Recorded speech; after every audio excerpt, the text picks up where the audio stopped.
Привет, друзья! Что если Германия снова станет магнитом для миллиардных инвестиций, но за этим стоит не канцлер, а оппозиция? Сегодня Фридрих Мерц неожиданно получает мощную поддержку от десятков крупнейших компаний. Siemens, Bosch, Deutsche Bank и другие промышленники пообещали вложить в экономику Германии колоссальную сумму – 630 миллиардов евро. Неужели бизнес действительно верит в программу ХДС или за этим стоит что-то еще? Мерц использует этот шанс и заявляет, цитата, «Это подтверждение того, что мы все делаем правильно». Но так ли все однозначно? Сегодня я покажу, почему это может быть не поддержкой, а политической игрой.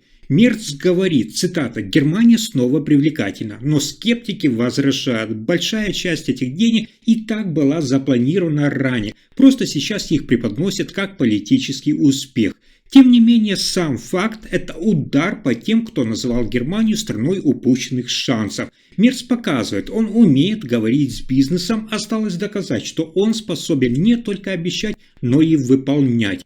Но не только хорошие новости происходят в Германии. Ситуация накаляется, когда немецкий торговый сектор требует жесткой линии в конфликте с Соединенными Штатами Америки. По данным T-Online, представители внешней торговли Германии призывают Евросоюз не поддаваться давлению США. Мы не позволим себя шантажировать. Президент Ассоциации крупной и внешней торговли подчеркнул, что даже 10% пошлин – это уже серьезный удар по среднему бизнесу, а 20-30% могут стать критическими. И действительно, как вы знаете, Соединенные Штаты Америки объявили о возможных пошлинах до 30% на европейские товары с 1 августа. Это касается не только металла, но и машин, техники и даже продуктов питания. Европейская дипломатия уже оживилась. В Брюсселе обсуждают список ответных мер в общей сложности до 72 миллиардов евро в качестве санкционного ответа. Источники сообщают, что Германия выступает за скоординированный масштабный ответ вместе с остальными странами Европейского Союза. Но немало европейцев настаивают, хватит ждать, пора нанести удар раньше, пока не поздно. Немецкие корпорации заявляют, цитата, «Мы зависимы от Соединенных Штатов Америки, но и они нуждаются в нашем экспорте. Торговля воспринимается как стратегическая и недопустимо ее жертвовать». Эксперты предупреждают, что 30% это не просто цифра, а угроза цепочкам подставок, росту цен и даже рецессии. Европа решает, может ли она пожалеть Соединенные Штаты Америки или должна срочно ответить. А следующая важная новость касается ситуации на границе Германии с Беларусью. Министр внутренних дел Германии Александр Домбрит обвинил миграционные потоки у границ Польши в том, что ими играют как политическим инструментом, и потребовал от Европейского Союза финансовой помощи для укрепления безопасности на границе. По его словам, Польша построила более 550 километров заграждений, и они доказали свою эффективность. По оценкам местных властей, больше 95% нелегальных пересечений удалось предотвратить. Поэтому, считает Домбрит, страны Европейского Союза обязаны разделить затраты и показать поддержку. Он подчеркнул, цитата, «Немецкие проверки на границе сохранятся до тех пор, пока система безопасности на внешних границах Европы не станет единообразно надежной, жесткой и последовательной, как он сказал». Но такую позицию уже критикуют в деловых кругах. Представители торговли и промышленности заявляют, это долгосрочные рамочные ограничения тормозят движение грузов и людей, нарушают цепочки поставок и ставят под угрозу устойчивость экономики.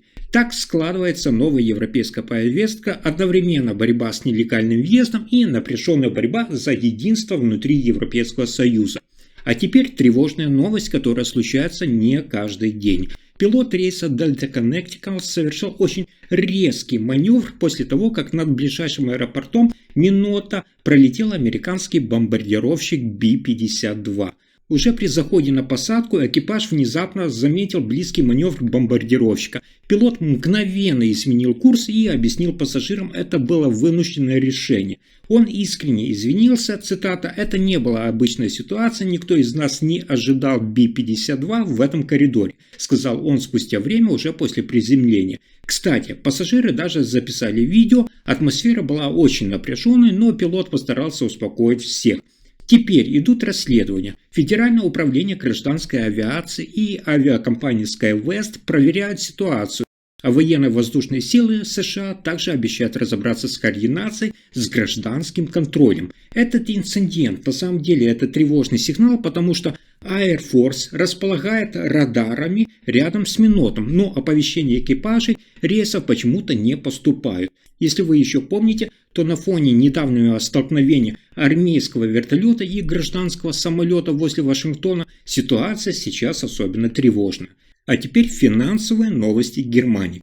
Серьезные убытки для Stellantis. Эта компания, владеющая Opel, получила миллиардные потери в первом полугодии 2025 года. По последним данным от менеджеров Stellantis, только в сегменте Opel автохолдинг понес внушительные убытки, исчисляемые, внимание, сотнями миллионов евро. Это стало сюрпризом даже для внутренней команды. Реальные цифры оказались хуже прогнозов. Инсайдеры говорят, что главной причиной стал рост цен на энергоносители и логистические проблемы. Цепочки поставок не восстановились после кризиса. К тому же неожиданный дефицит микрочипов и запчастей ударил по производству. Как сообщается от немецких аналитиков, недостаточная такая адаптация модели Opel к современным запросам рынка – еще один фактор, то есть линейка авто оказалась не той, в то время как конкуренты уже предлагают электро- и гибридные версии. Продажи модельного ряда заметно, как вы понимаете, снизились, и резервов на компенсацию потерь стало недостаточно. На фоне этой ситуации руководство Stellantis уже объявило о пересмотре инвестиционного плана, обещают ужесточить закупочную политику, сократить расходы и ускорить переход на новые технологии. Но, по словам источников, внутри группы уже идут жаркие споры, кто вложит больше, кто сократит штаты, а кто отставит новые разработки. Да, это непростой финансовый провал, это сигнал для всей автомобильной отрасли. Привычная модель уже не работает, и великие бренды должны быстро менять свой курс. И возникает вопрос, а увидим ли мы Opel нового формата? Сейчас все в руках, конечно же, менеджеров Stellantis. Но в Германии происходят и большие реформы в транспортной структуре. Сегодня стало известно, что Германия запустила масштабную реформу железнодорожной инфраструктуры. Это рекордные инвестиции до 2029 года под ударом бюрократии. Федеральное правительство уже объявило о выделении более 106 миллиардов евро на развитие железных дорог к 2029 году. Это крупнейшая программа в истории Deutsche Bahn и страны в целом. По данным отраслевых источников, речь идет о комплексной программе, то есть обновлении путей, мостов, тоннелей, стрелочных переводов и сигналов на всей сети Deutsche Bahn протяженностью свыше 33 тысяч километров. В 2023 году Deutsche Bahn уже инвестировал, я напомню, рекордные 7,6 миллиарда евро, что на 16% больше, чем годом ранее. Но компания все еще фиксирует сотни миллионов убытков. Чистый результат почти минус 2,4 миллиарда евро. Тем не менее, это были лишь стартовые капиталовложения, которые должны заложить фундамент для улучшения работы системы. План включает комплексную модернизацию около 40 ключевых маршрутов до 2030 года. Например, трассы Франкфурт, Мангейм, Гамбург, Берлин, Мюнхен, Нюрнберг. Кстати, каждый из них будет закрываться на несколько месяцев для работ, чтобы превратить сеть в стабильную и быструю систему. Еще один крупный шаг – это цифровизация. До 2029 года в инфраструктуру будет вложено около 8 миллиардов евро на внедрение именно цифровых систем управления, чтобы повысить пропускную способность и надежность поездок. Эксперты предупреждают, без такой модернизации немецкая железнодорожная сеть теряет конкурентоспособность по сравнению с Швейцарией, Австрией и Нидерландами. Я напомню, что сейчас только 72% межрегиональных поездов приходят вовремя. Это хуже, чем у британских операторов, где даже с их проблемами ситуация намного стабильнее. Тем временем Deutsche Bahn рассчитывает выйти на операционную прибыль уже в 2025 году после ряда оптимизаций и сжатия расходов, и это при поддержке миллиардных инвестиций и госфинансирования. В итоге это не просто план ремонта самих линий, это попытка перезапустить железные дороги Германии как ключевое конкурентное преимущество страны, часть масштабного инфраструктурного пакета на эти 166 миллиардов евро до 2029 года, включающего дороги, воду и транспорт. А теперь новость, которая будоражит всю Европу последние недели. Соединенные Штаты Америки грозят 30% пошлинами на товары из Европейского Союза, и в Берлине на это отвечают не громкими лозунгами, а конкретными шагами. Канцлер Фридрих Мерц прямо заявил, что сейчас не время вводить ответные меры, а нужно использовать оставшиеся недели, то есть до 31 июля, для переговоров с Вашингтоном. Инсайдеры предупреждают, если под угрозой окажутся ключевые немецкие экспортные отрасли, авто, фармацевтика, химия, Мерц будет биться до результата.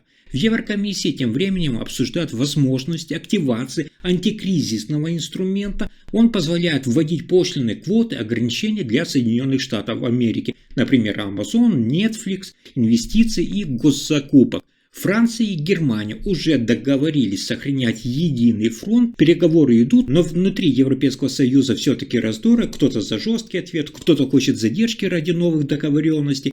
Мерц и Макрон призывают, нужно найти быстро компромисс с Соединенными Штатами Америки, чтобы не сорвать немецкие и европейские планы по развитию экономики. Но если президент Трамп все же введет эти 30% пошлины с 1 августа, Европейский Союз уже готов расплатиться зеркальными мерами на сотни миллиардов евро экспорта Соединенных Штатов Америки. Все зависит от финальных дней июля. Если информация была полезна, ставьте лайк, подписывайтесь и делитесь этим видео. Спасибо за просмотр.